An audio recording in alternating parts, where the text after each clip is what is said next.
दोस्तों, आज की कहानी है बहू तूने तो तेरा हुनर मायके और ससुराल वालों को दिखा दिया, अब दुनिया वालों को दिखाने की क्या जरूरत है।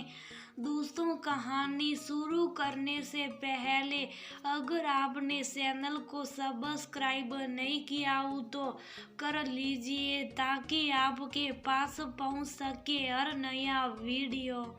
संजय बाबू, आप तो सूपे रुस्तम निकले। आपने कभी बताया नहीं कि भाभी जी के हाथों में इतना हुनर है। तभी मैं कहूँ आपके स्वास्थ्य का राज क्या है। उनके हाथों की मिठाई और केक खाकर तो दिल खुश हो गया। कहिएगा दिवाली की मिठाई हम उन्हीं से बनवाएंगे। आप कहिए तो एडवांस आपको दे देते हैं या भाभी जी को भिजवा दे। दीपक बाबू अपने पड़ोसी संजय को कहते हैं। संजय बोले, आप किस मिठाई की बात कर रहे? मेरी पत्नी ने आपको मिठाई कब खिलाई? मैं कुछ समझा नहीं, जरा खुलकर बताइए। दीपक बाबू बोले, अरे आपको पता नहीं कि आपके घर की रसोई से हमारे त्योहारों की मिठाई आ रही है। अब इतना भी भाव मत खाइए। संजय बाबू, संजय की पत्नी भावना पाक कला में बहुत निपुण है। सहसा संजय को याद आया कि कुछ दिनों से वह बार बार कह रही थी कि मेरे जान पहचान वालों मेरे हाथों के बने हुए मिठाई और चॉकलेट की बहुत तारीफ करें। मैं सोच रही हूँ कि एक अपना व्यवसाय शुरू करूँ। उस वक्त संजय ने मना कर दिया था और भावना भी चुप हो गई थी। आज जब दूसरे के मुंह से भावना की पाक कला की तारीफ संजय ने सुनी तो उसे खुशी नहीं बल्कि गुस्सा आया कि भावना उसके विरुद्ध गई। संजय घर आया, गुस्से में उसका चेहरा लाल हो रहा था। भावना उसके लिए चाय लेकर आई। ये लीजिए, ताजी खबर के लिए अखबार और गर्मा गर्म चाय हाजिर है। संजय ने गुस्से में पूरी ट्रे को ठोकर मारी और बोला, ताजी खबर तो मुझे बाहर वालों से मिलती है और वह भी तुम्हारे बारे में। जीवन में इतनी शर्मिंदगी मुझे कभी नहीं हुई जितनी आज हुई है, और वह भी तुम्हारी वजह से। संजय की माँ लीलावंती बोली, क्या हुआ बेटा, इतने गुस्से में क्यों हो? और बहू ने ऐसा क्या जो तुम्हें बाहर वालों से सुनने को मिला? संजय बोला, माँ क्या आपको पता है कि ये घर में मिठाइयाँ बनाती हैं और दूसरों को बेचती हैं? लीलावंती अपने बोझ सटाते हुए बोली, बेटा मैं कुछ नहीं जानती, उसके लिए तो तुमने पिछली बार मना कर दिया था। फिर बहू ऐसा कैसे कर सकती है? संजय गुस्से में भावना से बोला, कुछ ज्यादा ही आकाश में उड़ने की तैयारी कर रही हो। समझा रहा हूँ, धरती पर लौट आओ वरना मुझे ऊपर से नीचे उतारने भी आता है। लीलावती जी बोली, बहू ये तो बहुत गलत बात है। जब पति किसी बात के लिए मना करे तो वह काम कभी नहीं करना चाहिए। भावना बस ये सोच रही थी कि जब उसने कुछ गलती ही नहीं की तो ये दोनों किस बात के लिए उसे इतना सुना रहे हैं। भावना अपनी सास से बोली, मम्मी जी मैंने ऐसा क्या कर दिया जो आप लोग मुझे इतना सुना रहे हैं? और बहुत धरती ही क्यों, आकाश क्यों नहीं छू सकती? संजय गुस्से में भावना की तरफ बढ़ा। लीलावती जी बोली, नहीं नहीं बेटा, एक दो बहु ना समझे, ऊपर से इस पर हाथ उठाकर तुम ना समझी मत करो। संजय बोला, ये मेरे सब्र का इम्तिहान लेती है, बता रहा हूँ, समझा लो इसे, अपनी औकात ना भूले।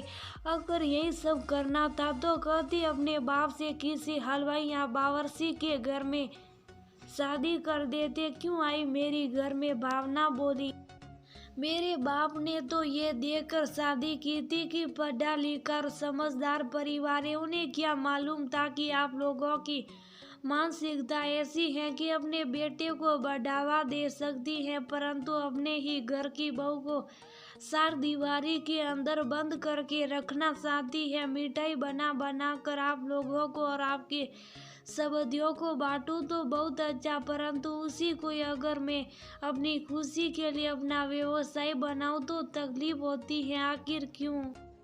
लीलावती जी बोली, बहू तुम्हारे घर में पैसों की दिक्कत होगी, हमारे घर में नहीं है, तो ये सब नहीं चलेगा। घर की औरतें घर में रही वही अच्छा है। बनाओ ना त्योहारों पर मिठाई और खिलाओ सबको। किसने मना किया है? भरी आंखों से भावना बोली। तो ठीक है, ऐसा कीजिए। घर के काम के लिए भी काम वाली रख लीजिए। बच्चों को पढ़ाने के लिए शिक्षिका और अपने देखभाल के लिए भी एक नर्स रख लीजिए। मैं भी अब अपने पति की पैसों पर ऐश करना चाहती हूँ। इतना कहकर भावना अंदर चली गई। संजय बोला, देखा देखा माँ, इसके तेवर में कहता था ना, जितना मीठा खिलाती हैं अपने अंदर उतना ही जहर भर कर रखती हैं। अरे क्या जरूरी है अपने हुनर को सबके सामने लाने की। मायके में माँ बाप को अपना हुनर दिखा लिया, ससुराल में हमने देख लिया, अब जमाने को दिखाने की क्या जरूरत है। मैं कह रहा हूँ इसे पंख लग गए हैं ना, बहुत जरूरी है। लीलावंती जी बोली, बेटा थोड़े दिन रहने दो, बाद में अपने आप ठीक हो जाएगी। 2-3 दिन तक भावना अपना काम करती और चुपचाप बैठकर टीवी देखती रहती थी। कोई कुछ कहता तो उसका जवाब नहीं देती थी। लीलावंती जी ने 2-3 काम वाली को घर में लगाया, पर वह लोग कोई भी काम ढंग से नहीं करती और फिर सारा काम लीलावंती जी पर आ जाता था। तो माँ की परेशान बेटे से देखी नहीं गई। करीब 2 हफ्ते बाद संजय भावना के पास गया और बोला, आखिर तुम शादी क्या हो? ये क्या घर का माहौल बनाकर रखा है? कोई कुछ कहता है तो उसका जवाब नहीं देती हो। भावना बोली, सबसे पहली बात, जैसे मैं आपसे इज्जत से बात करती हूँ, आप मुझसे इज्जत से बात करें। संजय बोला, तुमने सोसाइटी में सबसे कह दिया है कि मैं तुम्हें मिठाई और चॉकलेट बनाने से मना किया हूँ। हर कोई मुझ पर उंगली उठा रहा।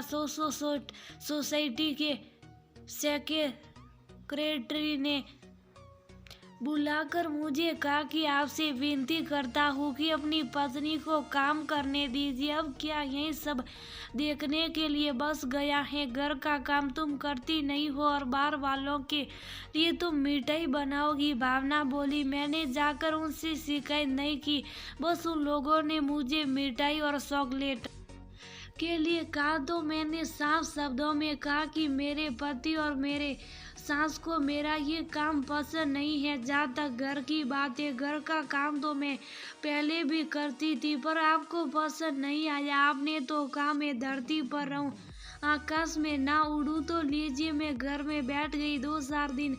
संजय ने भावना को समझाने की बहुत कोशिश की, पर भावना ने खुद से वादा किया था कि अब वह दूसरों की खुशियों के लिए अपनी भावनाओं को नहीं मारेगी और ना ही अपने हुनर को चार दीवारी के अंदर दबा कर रखेगी। जब रचने वाले ने स्त्री और पुरुष में भेदभाव नहीं किया तो इंसान को कैसे कर सकते। अब जब संजय घर से बाहर निकलता तो सारी स्त्रियां उसकी तरफ शंका की दृष्टि से देखती थी, जिससे परेशान होकर संजय भावना के पास आया और बोला, मैं तुमसे विनती करता, तुम्हें जो करना करो, पर घर का माहौल पहले जैसा कर दो। मैं थक गया हूँ घर की परेशानी और बाहर वालों की नजरों का सामना करके।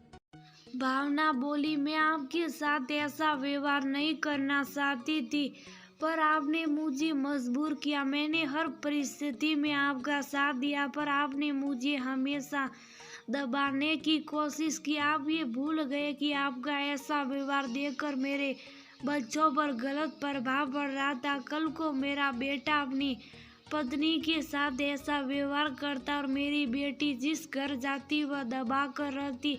क्या आप अपने बच्चों को ऐसा देखना चाहते हैं?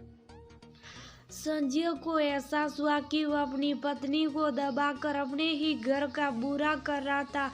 कहीं न कभी वह अपने बच्चों के भविष्य को अपनी रूढ़िवादी मानसिकता के कारण पीछे धकेल रहा था। उसने भावना से माफी मांगी और बोला, मुझे माफ कर दो। हर तरफ से तुम्हारी तारीफ होती थी तो कहीं ना कहीं मेरा मन कुटित हो जाता था। मुझे लगता था लोग मुझे ना पूछकर तुम्हें पूछ रहे, पर मैं ये भूल गया था कि औरत जितनी धैर्यवान होती हैं उतनी ही शक्तिशाली भी होती हैं। मेरी तरफ से पूरी आज़ादी है, तुम अपने पंख फैलाओ और अपनी एक अलग जगह बनाओ। अब मुझे कोई दिक्कत नहीं है, मैं तुम्हारे साथ हूँ। संजय की बातों को सुनकर भावना तो बहुत खुश हुई, पर दूर खड़ी उसके साथ